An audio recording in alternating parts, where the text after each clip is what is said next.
Bonjour les amis, j'espère que vous allez bien. Aujourd'hui, je suis ravie de vous retrouver pour une nouvelle vidéo qui sera un bilan lecture. Mais avant, je voudrais vous remercier pour l'accueil que vous avez fait pour ma vidéo précédente qui était le book tag de A à Z. Je ne pensais pas que j'aurais autant de vues pour ce genre de vidéo-là.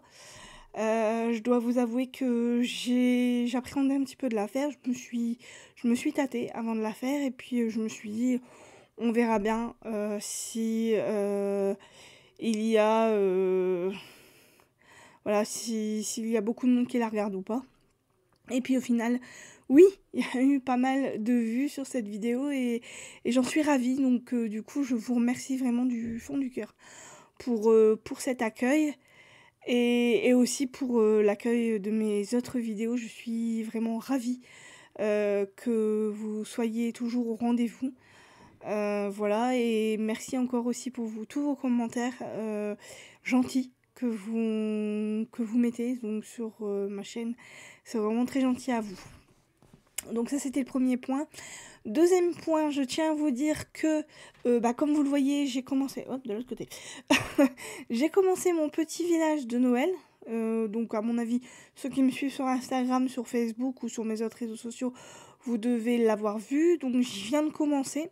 J'ai commencé dimanche à mettre mes petites maisons. Donc vous voyez, c'est des livres que j'ai empilés et puis j'ai mis mes maisons dessus. Je trouvais que c'était une idée pas mal que j'ai vue sur internet et j'ai voulu la reproduire. Alors ce n'est pas fini. J'ai encore du papier à mettre. Alors je vais devoir tout enlever. En fait, pour pouvoir mettre le papier sur les livres, je vais mettre aussi de la bombe à neige sur le papier. Voilà, et je vais aussi mettre de la neige artificielle en fait. Donc sur ça, il faut aussi que je rajoute des stalactites qui vont être tout autour tout autour, au moins auprès du village. Donc là ici, hop, par là. Donc là ici sur tout le long de ça et puis de l'autre côté aussi. Et je vais aussi devoir rajouter j'ai envie aussi de rajouter une guirlande lumineuse. Donc il faut que j'en trouve une pas très grande qui puisse faire un petit peu le tour du village. Et puis j'ai envie de le mettre aussi un peu sur le Noël qu'il y a derrière. Voilà. Donc voilà pour ça. Donc vous le verrez quand ça sera illuminé. Tout ça, je vous l'allumerai quand je ferai mes prochaines vidéos. Donc ça, c'est un avant-goût des vidéos de Noël. Et je voulais aussi vous dire une dernière chose. Je me suis acheté mon calendrier de l'Avent que je vais de ce pas vous faire voir. Donc c'est un calendrier, donc vous le voyez, hein, ce sont des chocolats liqueurs que j'aime bien. Alors j'en mangerai pas tous les jours, hein, mais là je trouvais que c'était assez original. D'acheter ce calendrier là avec ces chocolats liqueurs. Et donc ce que je ferai, c'est que je vous ferai tous les jours une vidéo en vous faisant voir le chocolat qu'il y a derrière chaque fenêtre chaque jour. Et je vous ferai des mini vidéos, hein. Ce sera vraiment des vidéos pas très très longues. Et je vous dirai donc dans ces vidéos je vous dirai donc soit je vous ferai voir soit ma lecture en cours et je vous en parlerai un petit peu, soit je vous ferai aussi, j'avais prévu de faire aussi des book hauls, parce que là je me suis acheté pas mal de livres, donc je pense que je peux vous faire 2 voire 3 book hauls peut-être. Voilà, et je vous ferai ça chaque jour. Donc alors ça sera pas jusqu'au 24, parce qu'en fait comme je vais partir en vacances à partir du 18, ouais, à partir du 18, du coup ça sera jusque vraiment le 17 que je vous ferai ça. Et puis après je vous mettrai peut-être des photos. Je prendrai mon calendrier avec moi pour partir en vacances. Comme ça, je vous mettrai des photos de la liqueur que je viens d'avoir, le chocolat de liqueur que je viens d'avoir pour les jours suivants. Hein, parce que comme je ne serai pas chez moi, je ne pourrai pas vous faire de vidéos, tout ça. Donc je vous mettrai juste la photo de la petite liqueur et je vous le mettrai sur Instagram en story. Voilà. Donc voilà pour toutes les explications. Là maintenant je vais commencer ma petite vidéo, donc comme je vous le disais, ça sera un bilan lecture aujourd'hui, vu que j'ai lu mes 4 lectures, et je vais commencer par vous présenter donc le premier que j'ai lu, donc Agatha Christie, le mystère de l'affaire, la mystérieuse affaire de Steele, qui est le 8e tome que j'ai lu, que j'ai bien aimé. Donc on y retrouve Hercule Poirot. Donc nous sommes pendant la Première Guerre mondiale. On va retrouver Hastings qui vient malheureusement de se faire blesser. Et donc il va passer sa convalescence à Stills, donc qui est une petite ville, un petit village. C'est pas précisé dessus, mais en tout cas, ce qui est sûr, c'est qu'il va être accueilli par un ami à lui qui a, enfin, c'est pas sa demeure à lui, mais c'est la demeure familiale.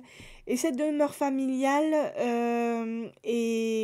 enfin, ce manoir est tenu par la maîtresse de maison qui s'appelle Emily Inglethorpe, qui est la belle-mère du copain d'Hastings. Voilà. Donc, avec l'accord bien sûr de sa belle-mère, donc il accompagne Hastings au manoir. Et il va y avoir d'autres personnes dans ce manoir, donc le frère du copain d'Hastings, ainsi que le nouveau mari de la belle-mère du copain d'Hastings. Je vais y arriver. Et bien d'autres personnages qui sont dans ce manoir, dans cette demeure. Et malheureusement, il va y avoir le meurtre de cette fameuse Emily Inglethorpe. Donc on va se poser beaucoup de questions. Et donc on va appeler la police pour savoir vraiment ce qui s'est passé. Et Hastings, par un concours de circonstances, va rencontrer donc Hercule Poirot, qui est lui-même dans le même village que lui.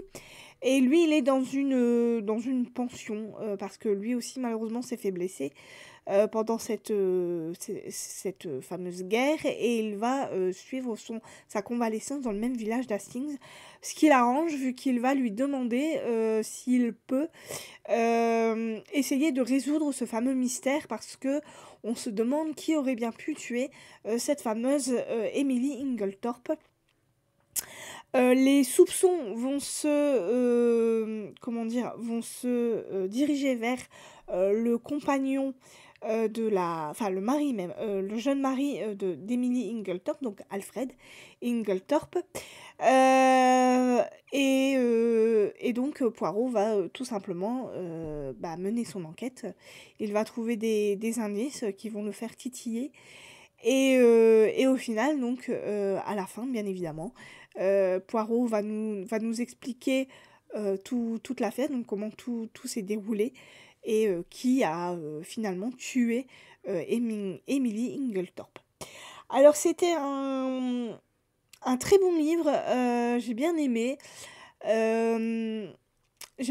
Alors j'aime toujours autant Hercule Poirot, hein, parce que il résout vraiment ses affaires d'une main de maître. Il ne dit pas tout ce qu'il pense vraiment de l'affaire, comment expliquer ça, tous les petits indices qu'il a dans la tête, toutes les petites résolutions qu'il s'est mis à s'imaginer, il ne les dit pas à Hastings.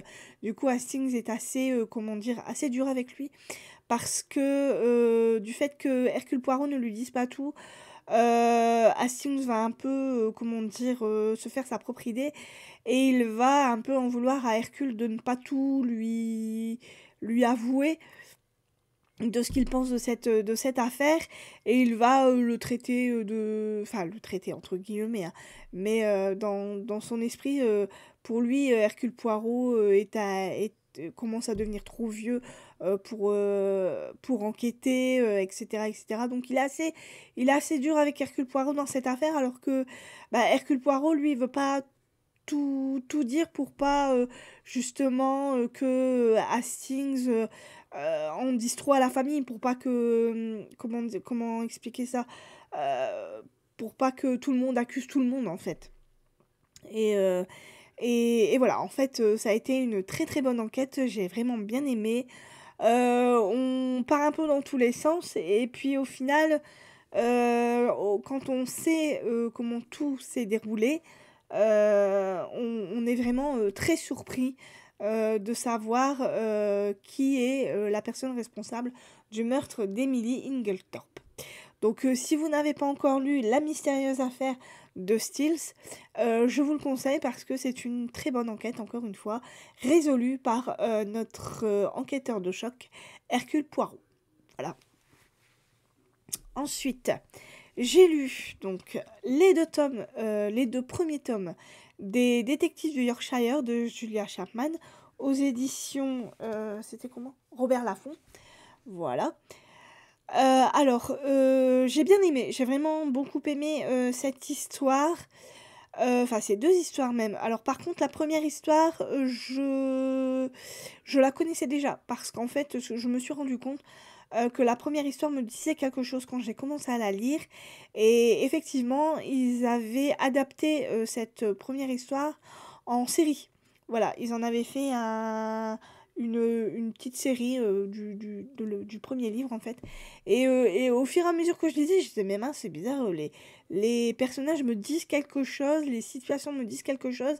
Et au final, en fouillant sur Internet, je me suis rendu compte que oui, effectivement, ils l'avaient adapté en feuilleton, en téléfilm en fait. Voilà, avec Ariel Mallet et l'actrice, je ne sais plus comment elle s'appelle. Mais bon. Donc du coup, dans cette histoire, on va retrouver Samson O'Brien, qui est un jeune homme qui va revenir dans sa ville natale de Braincliffe, enfin après, pas loin de Londres, c'est un petit village. Et comme dans tous les petits villages, eh ben, bien évidemment, il y a les cancans. Donc tout le monde voit arriver Samson O'Brien, vu qu'il vient avec sa fameuse moto rouge. Et tout le monde connaît la moto de Samson. Voilà. Alors on va dire qu'il ne va pas être très très bien accueilli par les gens du village parce qu'il est parti du jour au lendemain sans plus donner de nouvelles. Et, les gens du village lui en veulent beaucoup parce qu'il a laissé tomber son père, parce qu'il a laissé tomber son meilleur ami qui est malheureusement décédé, mort pendant la guerre d'Afghanistan et n'a absolument pas été présent pour l'enterrement. Donc du coup, la famille de son meilleur ami lui en veut. Les frères et sœurs, enfin la belle-sœur, tout ça, voilà, tout le monde lui en veut un petit peu dans le village. Et ça va être compliqué pour lui de revenir parce que il y a comment dire ces démons qui reviennent. Samson a comment dire une vie assez tourmentée vu que sa maman est décédée alors qu'il n'était pas très âgé. Du coup c'est son père qui l'a élevé, mais on peut pas dire que il ait eu vraiment un bon père. Et Samson a été catalogué comme étant le fils alors attendez, de l'ivrogne du village. Donc on peut pas dire que sa jeunesse a été très après la mort de sa mère, ça a été vraiment un enfer pour lui. Du coup c'est un peu pour ça aussi qu'il est parti du village, il n'arrivait plus du tout à supporter cette situation. Et en fait il a été dans la police et il a été comme dans la Met, je crois. Enfin, voilà, il a été un flic à filtrer tout ça. Et il y a quelque chose qui s'est très très mal passé et c'est pour ça qu'il revient dans son village natal. Parce qu'il veut ouvrir une agence de détective pour essayer de faire profil bas. Parce qu'il a comment dire, les bœufs carottes sur le dos, comme on dit. Et du coup, il veut le faire profil bas, donc il va revenir dans son village, il va créer sa propre agence de détective. Malheureusement, cette agence de détective est comment dire, au-dessus ou en dessous de l'agence de rencontre de la sœur de son meilleur ami qui est décédé. Voilà, et l'entente ne va pas être des plus, comment dire, des plus cordiales. Surtout qu'il y a, donc dans cette première affaire, plusieurs hommes qui malheureusement meurent au fur et à mesure. Et Samson va se rendre compte qu'en fait, ces hommes faisaient partie du site de rencontre de Delilah, voilà, qui est la sœur de son meilleur ami décédé. Et, euh, et voilà, donc il sent qu'il y a quelque chose à creuser dans cette affaire. Et il va bien creuser, il va trouver qui tue au final les hommes qui font partie de ce site de rencontre. Et dans la deuxième histoire, donc on va retrouver donc Samson et Delilah. Samson va tout simplement devoir élucider le kidnapping d'un mouton. Enfin, d'un mouton, plutôt d'un beau bélier, voilà, qui aurait disparu. Un fermier va arriver, il va lui dire que son bélier a disparu et qu'il voudrait le retrouver parce que c'est un bélier reproducteur et qu'il en a besoin tout simplement pour faire bien reproduire ses brebis pour pouvoir continuer son petit cheptel. Voilà. Et il va avoir une deuxième enquête sur les bras. Ça sera une dame âgée qui va venir le voir parce que elle est dans une maison de retraite. Et dans cette maison de retraite, il se passe des choses mystérieuses. Donc elle va demander à Samson de bien vouloir enquêter parce qu'il y a des vols et elle craint pour sa vie. Donc Samson va tout simplement enquêter dans cette fameuse maison de retraite et il va essayer de retrouver ce fameux bélier, bon reproducteur. Et donc ces deux enquêtes-là, plus la première enquête du tome 1, sont vraiment très intéressantes. Moi j'ai bien aimé. J'ai bien aimé le caractère de Samson et Delilah. Alors c'est, comment dire, c'est un cozy murder, voilà, on peut appeler ça, on peut dire que ces deux livres-là sont des cozy murder parce que, alors ça fait pas forcément rire, mais on y passe des bons moments. Moi j'ai passé un excellent moment avec Samson et Delilah. J'ai aimé le caractère de tous les personnages, j'ai aimé les personnages, les habitants du village, j'ai aimé le caractère de Samson, de Delilah. J'ai bien aimé aussi le chien de Delilah, vous le voyez, il est là en fait, le chien de Delilah, et là il y a Delilah qui est là. Voilà, c'était vraiment 3 bonnes histoires que j'ai vraiment beaucoup aimées. Et je suis vraiment pressée de lire le tome 3 et 4, parce que là, ici, c'est un intégral de 2 tomes. Donc le tome 1 et le tome 2. Et donc, du coup, je vais essayer de me procurer le tome 3 et 4 dans un futur peut-être proche éloigné. Pardon. Je suis en train de digérer. Voilà. Donc c'était 3 belles histoires. Voilà. Donc si vous avez envie de vous faire un cozy murder, n'hésitez pas à lire donc Les Détectives du Yorkshire, le tome 1 et 2 de Julia Chapman aux éditions Robert Laffont. Ensuite, donc, je me suis lancée dans de l'historique, vu que j'ai lu Les Déracinés de Catherine Bardon aux éditions Pocket. Donc c'est le tome 1 d'une saga de 4 livres, si je ne me trompe pas. 1, 2, 3, oui, 4. Voilà, de 4 livres. Alors là, on est on est carrément dans autre chose, hein. On est en 1000... on va suivre la saga familiale de 1921 à 1961. Donc on est avec Willem qui est juif, qui habite à Vienne et qui fait partie d'une famille juive, qui va rencontrer Alma lors d'un vernissage. Ça va être le coup de foudre pour eux deux. Et ils vont essayer de vivre cet amour comme ils peuvent, vu que 1921, on est près de l'ascension d'Hitler. Donc on va retrouver Alma et Willem dans leur petit cocon. Et au fur et à mesure des années, donc ils vont bien sentir que les nazis prennent de plus en plus d'ampleur.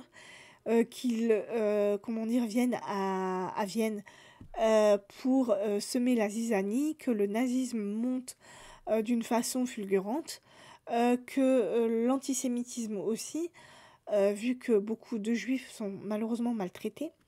Et ils vont donc, alors ils ne vont pas vouloir quitter tout de suite tout simplement leur ville, Vienne, parce qu'ils aiment Vienne et qu'ils ont leur famille qui est là. Sauf que, bah, vous devez vous en douter, les circonstances vont faire qu'ils ne vont pas trop avoir le choix. Donc ils vont devoir malheureusement quitter Vienne pour la République dominicaine, mais comment expliquer ça? Ce fameux exode ne va pas se dérouler. Alors, ils vont réussir à arriver en République dominicaine, mais ça va être la croix et la bannière pour arriver jusque-là. Ils vont subir pas mal de déconvenues. Ils vont finir par arriver en République dominicaine et ils vont devoir tout reconstruire leur vie. Ils vont essayer de créer un kibbutz.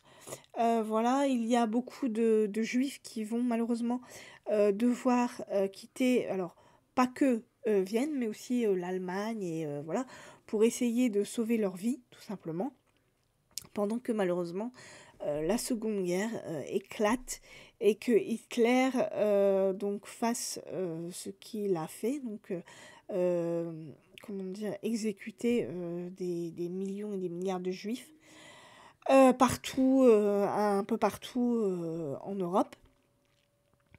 Et donc, c'est la vie de Willem et d'Alma avec ses hauts et ses bas que l'on va suivre. Ils vont avoir un premier enfant qui est un garçon et voilà, ils vont essayer de se construire leur petite vie en République dominicaine. Alors ça ne va pas être simple pour eux parce qu'ils vont déjà devoir apprendre la langue. Voilà, et ils vont devoir totalement comment effacer entre guillemets la vie qu'ils avaient à Vienne parce que Willem à Vienne était journaliste. Donc le journaliste pour lui c'est fini. Il va devoir malheureusement devenir agriculteur alors qu'il ne connaît absolument pas ce métier. Donc il va devoir tout simplement apprendre. Et Alma, elle, va essayer comment dire, de créer un petit cocon pour que Willem se sente bien et elle, et puis même leur enfant dans cette vie-là.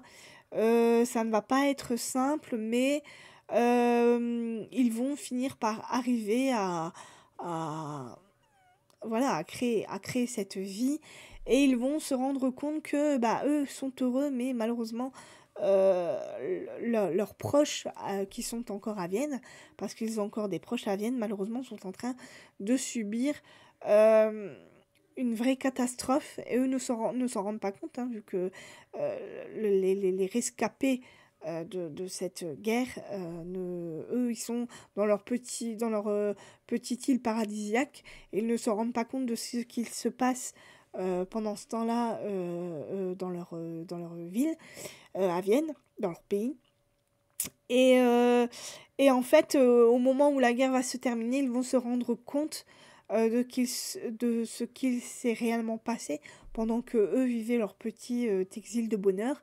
Voilà, ils vont malheureusement se rendre compte des conséquences de cette vie et ça ne va pas être facile. Alors on va comprendre pas mal de choses par rapport à ça et moi je dois avouer que j'ai vraiment beaucoup aimé.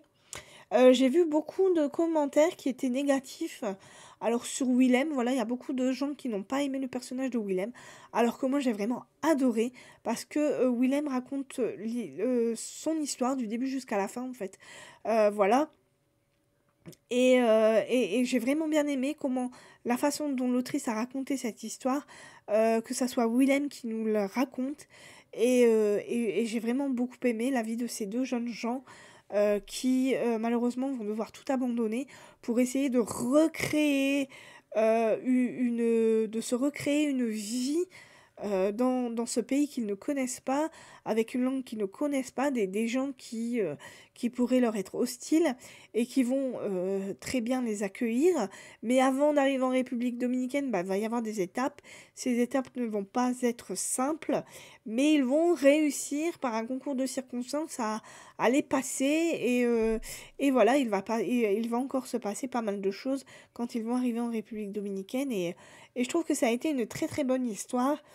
Je pense que je me procurerai les autres tomes. Alors après, quand je ne sais pas, j'essaierai de les trouver. Si jamais j'arrive à trouver le tome 2, je l'achèterai avec grand plaisir. Mais sachez que pour moi, ça a été une excellente lecture. Voilà. Donc, Les Déracinés de Catherine Bardon aux éditions Pocket. Et en dernier, donc, je me suis lu, le tome 4 des 7 sœurs, La sœur à la perle de Lucinda Riley, je vais y arriver, au livre de poche. Donc dans cette histoire, nous sommes avec Sissi ou Cécé, c'est comme vous voulez.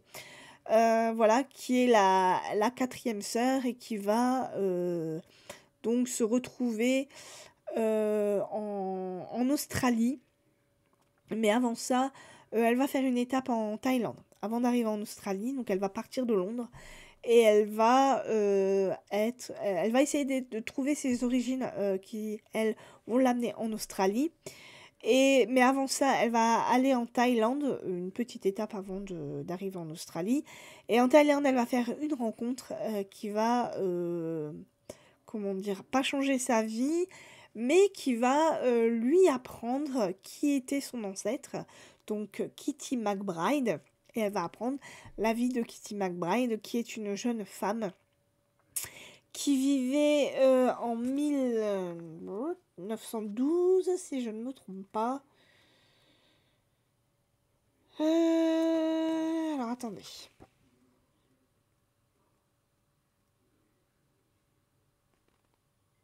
« 1907, pardon. En 1907, donc l'histoire commence en 1907 avec Kitty. On va se retrouver dans un premier temps en Écosse, vu que Kitty est écossaise. Sa famille est écossaise, son père est un pasteur.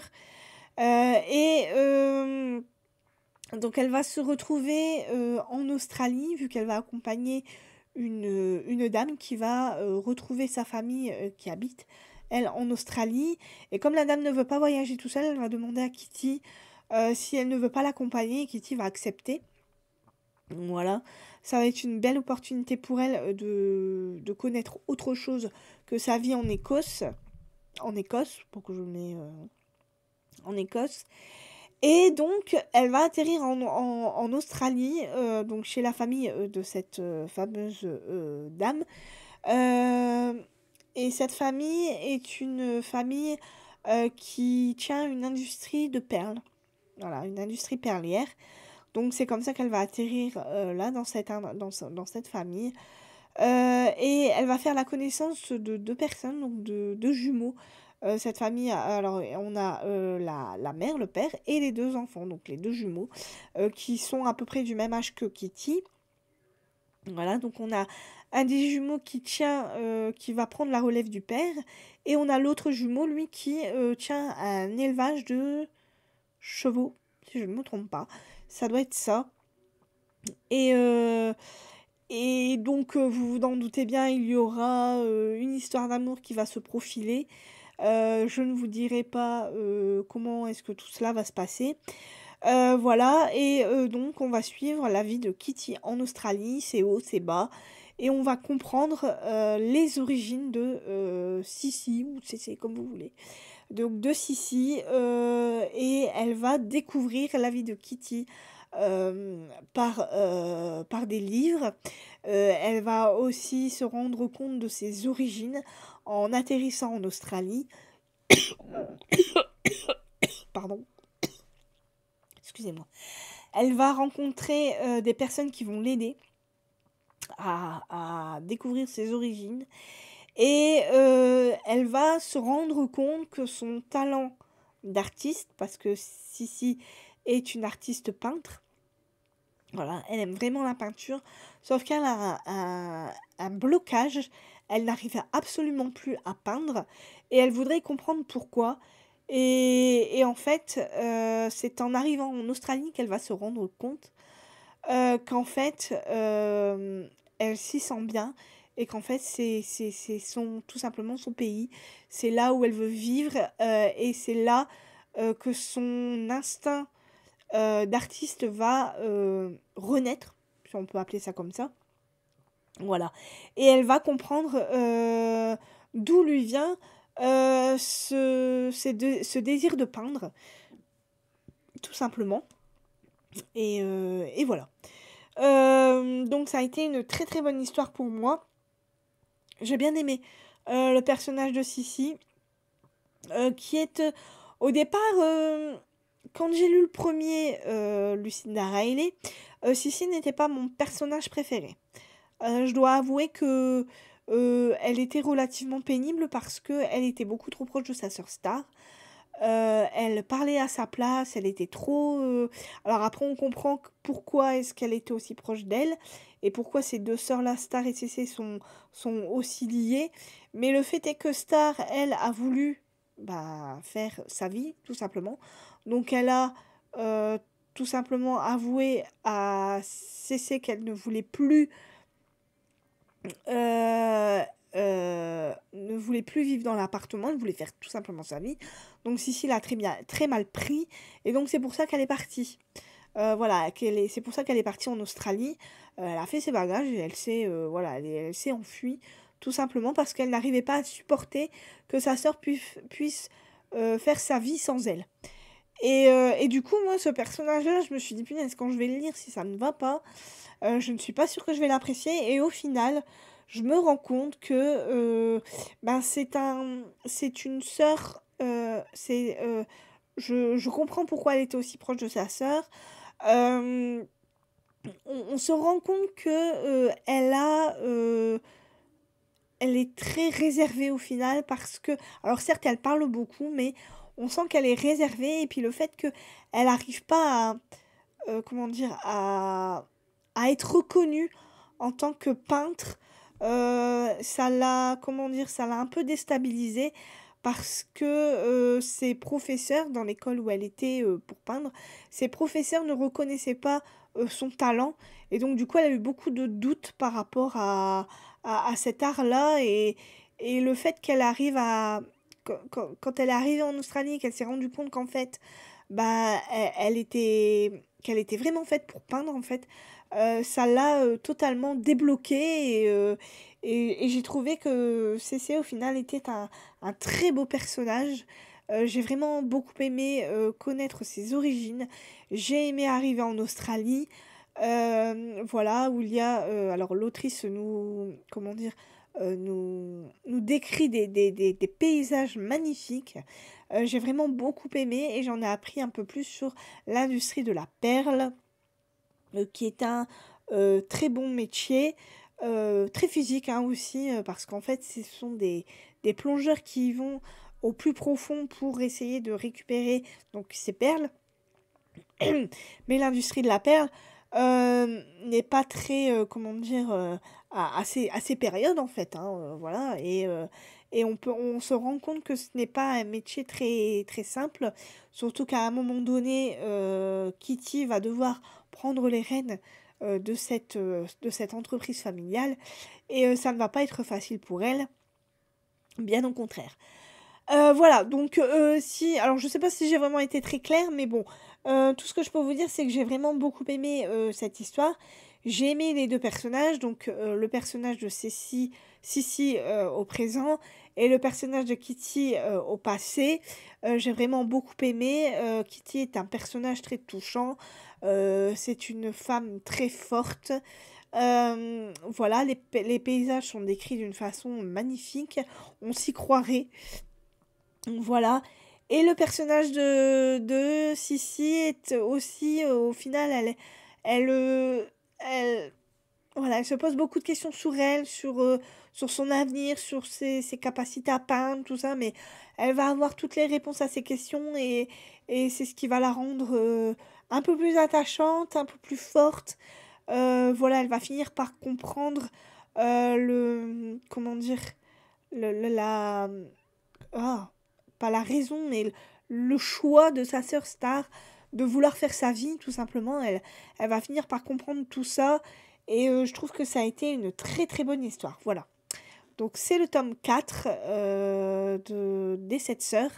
Donc de Lucinda Riley, La sœur à la perle, aux éditions Le Livre de Poche. Donc voilà pour mes 4 lectures. Donc j'espère que mes explications étaient à peu près claires. Ça a été compliqué pour moi de vous expliquer tous ces livres. Mais bon, j'ai fait comme j'ai pu. Alors, pour mes prochaines lectures, donc, j'ai lu le livre d'Angela Marson, Petite fille perdue, aux éditions Belfond Noir. Je viens de terminer aujourd'hui, donc, Malgré nous de Claire Norton, aux éditions Robert Laffont. Je vais commencer le livre Six couronnes écarlates d'Elisabeth Lim aux éditions Rajo. Et pour finir, j'ai l'intention de lire le livre de Stephen King, le 2e tome, Carnet noir, aux éditions Le Livre de Poche. Voilà. Donc voilà pour mes prochaines lectures et mes lectures que j'ai lues. Donc je vous retrouverai donc la fois prochaine normalement pour un bilan lecture. Vu que là il ne me reste plus que 2 livres à lire. Je pense que le prochain bilan lecture va arriver rapidement. Voilà. Oh, sinon, quoi veut dire d'autre? Ben, pas grand chose. J'espère que pour vous tout va bien, que vous passez un très bon début de semaine.